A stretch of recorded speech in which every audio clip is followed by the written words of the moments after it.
మూవీలో heroine full rich. ఎంత rich అంటే కళ్ళు నెత్తికెక్కి మరి అవతల మనిషికి డబ్బు లేకపోతే వాడిని పురుగు కన్నా హీనంగా చూస్తూ ఉంటుంది. ఇలాంటి లేడీని షిప్ లో పనిచేసే ఒక సర్వెంట్ అనుకోకుండా ఒక ఐలాండ్ లో ఇరుక్కుపోతే అమ్మాయిని ఆడుకుంటాడు. వానోడు ఇక దెబ్బల మీద దెబ్బలు వేస్తూ వీడు లేకపోతే నేను బతకలేనంత స్టేజ్ కి హీరోయిన్ తీసుకొచ్చేస్తాడు. అసలు వీళ్ళు ఐలాండ్ నుంచి బయటికి ఎలా వచ్చారు, వీళ్ళ లవ్ స్టోరీ ఏం జరిగిందో పూర్తిగా తెలుసుకోవడానికి ఈ వీడియో లైక్ చేసి వెంటనే మన ఛానల్ సబ్స్క్రైబ్ చేసుకోండి. మూవీ ఓపెనింగ్ లోనే మన హీరో నెంబర్ చూపిస్తూ ఉంటారు. పాప మొహంలోనే కనపడుతూ ఉంటుంది ఎంత రిచ్ అని. అంతే రిచ్ యాటిట్యూడ్ చూపించి వెకేషన్ కోసం ఒక మంచి ఊరికి వస్తుంది. ఇక హీరోయిన్ ఒక బోట్ ఎక్కడానికి చాలా రిచ్ పీపుల్ వస్తున్నారని చెప్పి ఆ బోట్ కెప్టెన్ షిప్ క్రూ మొత్తం బయటకు వచ్చి హీరోయిన్ కి వెల్కమ్ చెప్తూ కెప్టెన్ షేక్ హ్యాండ్ ఇస్తే నువ్వు నాలాగా రిచ్ కాదని షేక్ హ్యాండ్ ఇవ్వకుండా లోపలికి వెళ్ళిపోతుంది. ఇదంతా చూసిన మన హీరో జోసెఫ్ కి ఎక్కడో కాలుతుంది. సరే ఇంకెందుకులేని ఇక లోపలికి తీసుకొచ్చి హీరో షిప్ గురించి మొత్తం చెప్తూ హీరోయిన్ అడుగుతుంది షిప్ లో జిమ్ ఉందా అని. హీరో అప్పుడే వచ్చి ఇదిగోండి మేడం, ఈ ఎక్సర్సైజ్ మీరు తొక్కితే ఫుల్ బాడీ ఎక్సర్సైజ్ అయిపోతుంది అనడంతో ఇది విన్న హీరోయిన్ కి గట్టిగా హీరో మొహం మీదే అరుస్తుంది. కానీ హీరో ఏమి చేయలేడు, చాలా చిన్న వర్కర్. సైలెంట్ గా హీరోయిన్ కి మీరు ఏది చెప్తే అది చేస్తాను మేడం, సారీ అని చెప్పినా ఇక మనోడికి లోపల మొదలవుతుంది. ఎలాగైనా సరే దీనికి గుణపాఠం చెప్పాలని ఫిక్స్ అయిపోతాడు. నెక్స్ట్ డే హీరోయిన్ తన హస్బెండ్ తో కలిసి బ్రేక్ఫాస్ట్ చేస్తున్నప్పుడు కానీ మన హీరోని పిలిచి ఏంటి బ్రేక్ఫాస్ట్ ఇంత చల్లగా ఉంది, ఇల్లు వేడి చేసి తీసుకురా పోరా అని తిట్టడంతో హీరో కోపం వచ్చి ఆ బ్రేక్ఫాస్ట్ ని హీరోయిన్ తల మీద వేసి డాన్స్ వేస్తూ హీరోయిన్ సముద్రంలో విసిరేస్తాడు. అప్పుడే చెవులో ఒక చిటిక సౌండ్ వస్తుంది. మనోడు రియలైజేషన్ లోకి వస్తాడు ఇదంతా ఊహ, హీరోయిన్ అలా చేస్తే ఎంత బాగుండదని ఊహించుకుంటూ ఉంటాడు. ఇక బ్రేక్ఫాస్ట్ ని కిచెన్ లోకి తీసుకెళ్లిన హీరో కెప్టెన్ ముందు వాళ్ళ ఫ్రెండ్స్ ముందు తిట్టడం స్టార్ట్ చేస్తాడు. ఈ డబ్బు పట్టిన పొగరబోతి ఎంత అవమానంగా మాట్లాడుతుంది, బ్రేక్ఫాస్ట్ నచ్చలేదంట, ఏం చేయాలా అని అంటే కెప్టెన్ అంటాడు వాళ్ళందరూ డబ్బున్నోళ్ళు, వాళ్ళు ఏది చెప్తే మనం అది తలకాయ ఊపాలి, డబ్బు ఉందనే కదా వాళ్ళు మన షిప్ లో ఎక్కించుకుంది, నేను మాట్లాడతాయిటేని బ్రేక్ఫాస్ట్ తీసుకెళ్లి హీరోయిన్ కి ఇవ్వడంతో హీరోయిన్ కెప్టెన్ కూడా తిట్టడం స్టార్ట్ చేస్తుంది. నీ దగ్గర పనిచేసే వర్కర్స్ ని నా మొహం నుండి దూరంగా ఉండమను, వాళ్ళు చూస్తేనే చిరాకు పడుతుందా. కానీ ఇదంతా వింటున్న హీరోకి లోపల రగిలిపోతూ ఉంటుంది. ఇక ఆ రోజు సాయంత్రం హీరో ఒక మంచి పెద్ద చేపను పట్టుకొని కిచెన్ లోకి వెళ్తున్నప్పుడు హీరోయిన్ వచ్చి మనోని గెలకడం స్టార్ట్ చేసి రచ్చగొడుతూ ఉంటుంది బాగా మందు ఎక్కువయ్యి. కానీ హీరోకి ఛాన్స్ వచ్చినా ఏమీ చేయకుండా సైలెంట్ గా కిచెన్ లోకి వెళ్ళిపోతాడు. నెక్స్ట్ డే హీరోయిన్ కి బోట్ లో ఉండి ఉండి చిరాకు పడుతుంది. ఒక చిన్న బోట్ నా కోసం రెడీ చేయరా సర్వెంట్, బయటికి వెళ్ళొద్దాం అంటే హీరో వద్దు మేడం, క్లైమేట్ ఎప్పుడు ఎలా చేంజ్ అవుతుందో చెప్పలేము, ఏదైనా అయితే గనక మీకే ప్రమాదం అని చెప్పినా గానీ లేదు నేను ఫిక్స్ అయ్యా నువ్వు తీయాల్సిందని బోట్ ఎక్కిచ్చి తీసుకెళ్లిపోతుంది. అయితే ఆ బోట్ తీసుకుని సగం దూరం వెళ్ళంగానే బోట్ లో పెట్రోల్ అయిపోతుంది. హీరోకి దాంట్లో కొద్దిగా పెట్రోల్ అన్న సంగతి అప్పుడు గుర్తొస్తుంది. ఇక దీంతో హీరోయిన్ పిచ్చ తిట్లు తిట్టి హీరో గారిని ఆయాసం వచ్చేదా తిడుతుంది.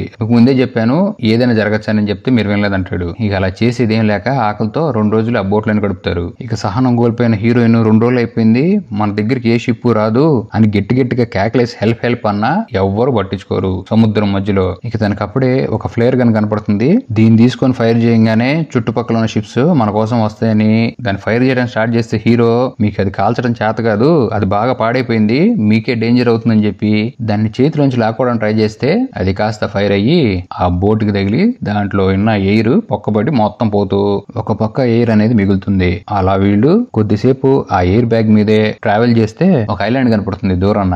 ఏమాత్రం ఆలస్యం చేయకుండా ఈదుకుంటూ ఐలాండ్ లోకి వెళ్ళిపోగానే హీరో చుట్టుపక్కల ప్లేస్ మొత్తం వెతుకుతాడు. అయితే అక్కడ ఎవ్వరు ఉండరు, ఇది మనుషులు అనే వాళ్ళు ఎవరు లేరు, కేవలం వీళ్ళిద్దరే ఉన్నారని హీరోయిన్ చెప్పడంతో హీరోయిన్ కాలి నీ మూలంగానే నేను ఐలాండ్ లోకి వచ్చి పడ్డాను, ఒక్కసారి నేను ఇంటికి వెళ్ళని నా లాయర్ తో నీ మీద కేసు వేపించి నిన్ను కోర్టుకి ఇంటికి ఈడుస్తాను రా అని చెప్పడంతో హీరో అరెస్ట్ అయిపోయి ఈ ఐలాండ్ కి మనిషి అనేవాడే రాడు, నువ్వు ఏం పీక్కుంటావు పీకు అని వార్నింగ్ ఇచ్చేస్తాడు. అలా చెప్పి ఇద్దరు తలాదారి వెళ్ళిపోతారు. హీరో ఇక్కడ అదృష్టం కొద్దీ ఒక చిన్న ఇల్లు ఒక ప్లాస్టిక్ బాటిల్ కనపడుతుంది. అంతకుముందు ఎవరో వెకేషన్ కోసం వచ్చిన వాళ్ళు వదిలేరు. అలానే మనోడికి కొన్ని ఫిష్ పట్టుకోవడానికి ఎక్విప్మెంట్ కూడా దొరుకుతాయి. వెంటనే ఫిష్ పట్టుకోవడం స్టార్ట్ చేసి ఒక మంచి లాబ్స్టర్ ని పట్టుకొచ్చి మనోడు ఎంజాయ్ చేస్తూ తింటూ ఉంటాడు. ఇదంతా చూస్తున్న హీరోయిన్ కి ఎక్కడో కాలుతూ ఎలాగైనా సరే తను కూడా ఫుడ్ ని సంపాదించుకోవాలని ఐలాండ్ చుట్టూ తిరిగి వచ్చి హీరో పక్కనే బాగా ఆకలితో చూస్తూ ఉంటుంది. అయినా సరే పొగర తగ్గదు, నాకు కూడా చాపి అని పొగరగా అడిగితే హీరో నా కోసం చేప పట్టుకొని తీసుకురా అప్పుడు నేను ఇస్తా అని చెప్తాడు. ఇక హీరోయిన్ మండి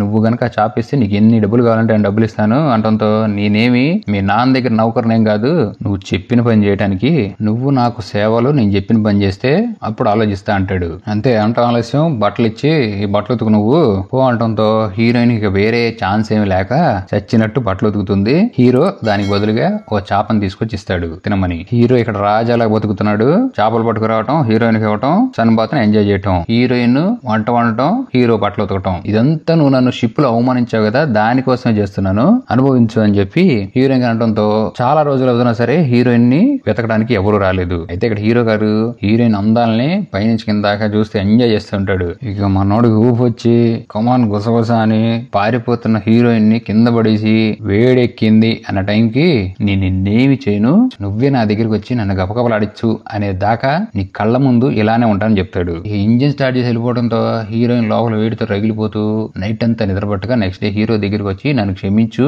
నీతోనే నా జీవితం, నా గుహ కోరిక తీర్చు అని చెప్పి ఐలాండ్ లో దెబ్బలాట అనే కార్యక్రమాన్ని సక్సెస్ఫుల్ గా పూర్తి చేస్తారు. ఇక అలా రోజు పొద్దున్నే చావలు పట్టడం, రాత్రి హీరోయిన్ పట్టుకోవటం, ఇదే మనోడు చేసే పని. ఇక అలా రోజులు గడుస్తున్న తర్వాత హీరోయిన్ కి 2 రౌండ్లు అయిపోయిన తర్వాత హీరో మీద ప్రేమ పుట్టేసి ఐ లవ్ యూ, నా జీవితం నీతోనే గడుపుదా ఉండటంతో ఇది విన్న హీరోకి మైండ్ పోతుంది. ఈ ఐలాండ్ లో మన ఇద్దరం ఉన్నాం కాబట్టి మాట చెప్తున్నావు, నువ్వు షిప్ లో నువ్వు నాతో ఎలా బిహేవ్ చేసావు మర్చిపోయావా ఏంటి, సరదాగా అంటున్నావా అని అడుగుతాడు. ఆ టైంలో నేను హ్యాపీగా లేను, నా హస్బెండ్ నన్ను బాగా చూసుకోడు, అందుకే నేను అలా బిహేవ్ చేశాను చెప్తుంది. కానీ ఇన్ని రోజుల నుంచి నీతో తిరగటం వల్ల నాకు ఆనందం ఎక్కడ కావాలో అది అర్థమైంది, అది నీ దగ్గరే దొరుకుతుందని 3వ రౌండ్ కూడా రెడీ అయిపోయి దడదలాడి చేసుకుంటారు. ఇంకేముంది, ఐలాండ్ లో వీళ్ళిద్దరేగా ఎప్పుడు కుదిరితే అప్పుడు ఒకసారి ఆ గదిలో, ఒకసారి నీళ్ళల్లో, ఒకసారి ఇసుకలో, ఎట్లా కావాలంటే అట్లా, ఎన్ని యాంగిల్స్ కావాలంటే అన్ని యాంగిల్స్ లో సాటిస్ఫై చేసుకుంటారు. ఆనందంగా జరుగుతున్న ఈ టైం కి ఆ రోజు ఐలాండ్ లో ఒక బోట్ కనపడుతుంది. ఇది చూసిన హీరోయిన్ హీరోతో మన ఇద్దరం సైలెంట్ గా ఉండాలి, ఎందుకంటే ఇక్కడ ఒక బోట్ వచ్చింది,